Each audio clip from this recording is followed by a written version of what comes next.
We just opened our speedometer package and lots of people have questions on how much does this process cost.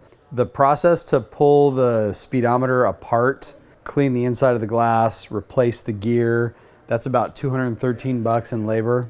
The gear is usually about 25 bucks, 25 to 29 bucks, depending on which speedo it has. There'll be 1 gear, 2 gears, or possibly 3 gears. So kind of multiply 25 by 3 if you need 3 gears. Another question that always gets asked is turnaround time. How long does it take to repair?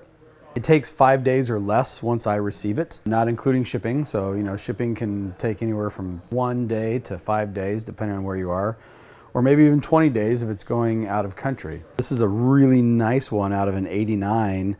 It's actually never been opened before. You can see that factory edge finish right there. To remove the odometer assembly, clean everything up, re-crimp it, put a new gear in, 1 gear, ship it back to you with tax is about 268 bucks.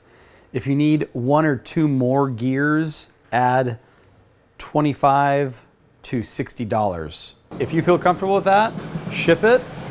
Put attention Porsche Guy right to Charlie's Foreign Car in Encinitas, California.